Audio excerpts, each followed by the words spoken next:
Hey friend, it's me Vasco with a quick announcement. We at the Scrum Master Toolbox podcast are organizing this year's Scrum Master Summit. For tickets and details on the summit, check out the URL bit.ly/SM Summit 22. All one word, SMSUMMIT 22. And now, on to the show.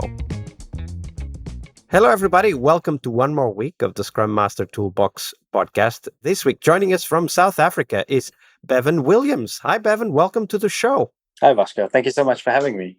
Absolutely. So, Bevan's an Agile coach and trainer at Think Agile in South Africa, of course, where he lives. And his career has been driven by his passion to create inclusive environments where people can be at their best. So, Bevan, that was a short intro. Tell us a little bit more about yourself and how did you end up becoming a Scrum Master?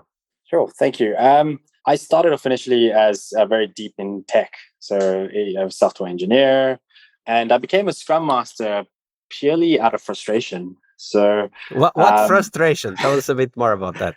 Yeah, so I mean, the first few companies I worked at were very strict waterfall, which I found not too great as a developer. Right, you study for 4 years, and then suddenly someone's telling you how to do something with a document.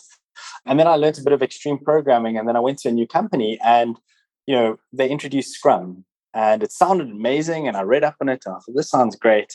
And then I realized it was never going to work for me because in our first retrospective, the development manager told us that we couldn't do any of the changes we wanted to do. And I was like, hold on, this didn't feel right. So eventually we got a new development manager, unrelated, and they were looking for a Scrum Master. And at that point, I'd been quite vocal about following this way of working, and it was almost like a natural progression. Yeah, absolutely. And as it usually goes, the people who complain the most are the ones that get the job. That's pretty much how it happened with most of my career. But it's also quite natural because that means you care, right? And that's one of the defining traits of great Scrum Masters is that they care. They care about the success of the team, about people expressing their potential. And obviously, that means you usually are vocal if you care. So a great story.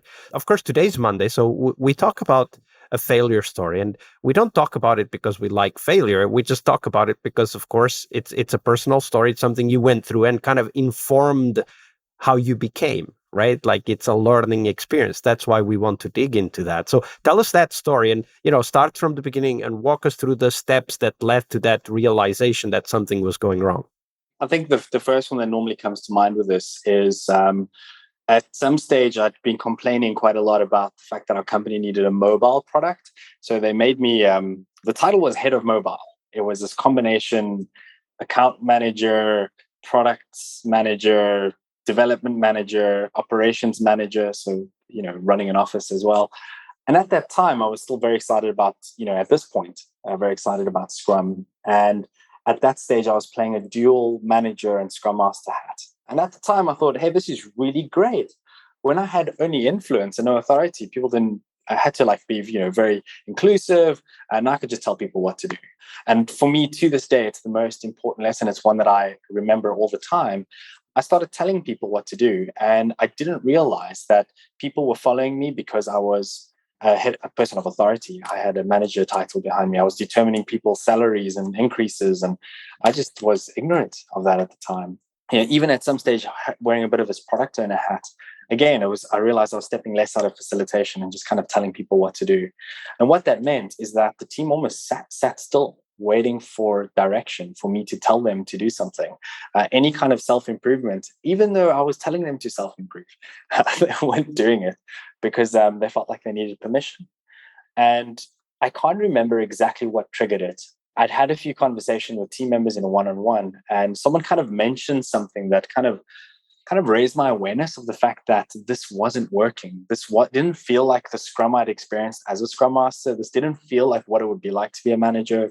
So I remember saying, well, one thing I'd learned from a Scrum Master, I can't even remember the article, but what I read was just take it to the team. And I took it to the team and I said, hey, I've got this problem. I feel like this is what's happening.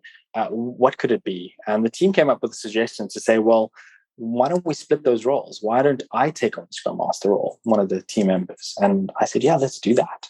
And we separated those responsibilities at that stage already, because I think, what they'd realized was I did the same thing with the product owner role. And I was just holding on to that Scrum Master role a little bit too tightly.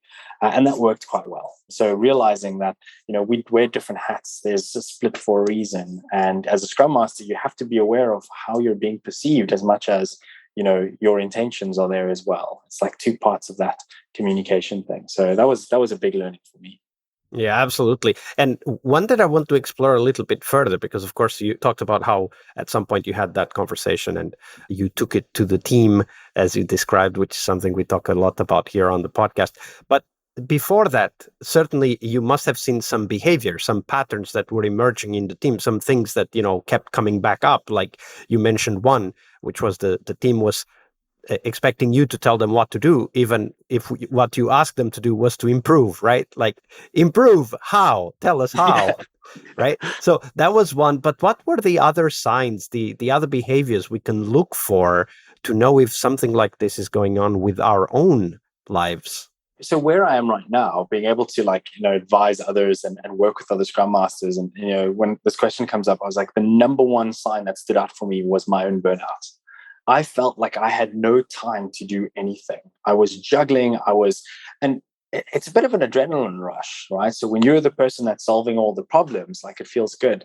So, looking internally was pretty much the biggest behavior driven. Was I felt too busy to actually really help the team in any other way. So I felt like I was being bombarded with questions on like, how do I do this? How do I do this? And I was just throwing answers back. It felt like, a tennis match.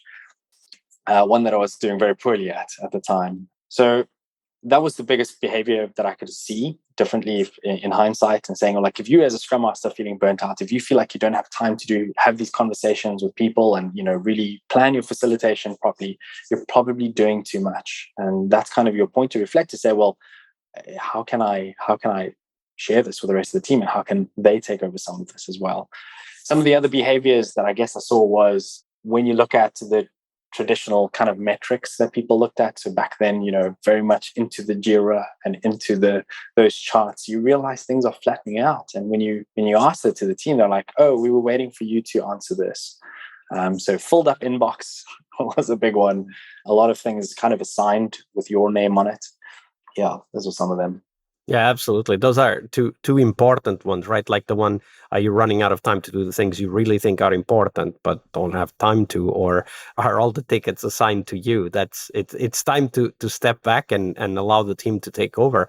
Those are great reminders, and also very simple self-reflection questions that we can ask ourselves. So thank you for sharing that, Bevan. If I could add, there was one other one that came to mind as well, and it's the one that I use almost jokingly, but it's the best. It was, I went on leave.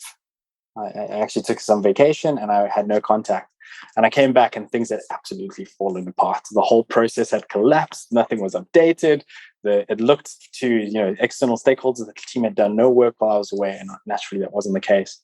And that was another triggering kind of moment for me, was that if you as the Scrum Master cannot leave, it's almost like the team needs to want you there. They shouldn't have to need you there, if I can put it that way.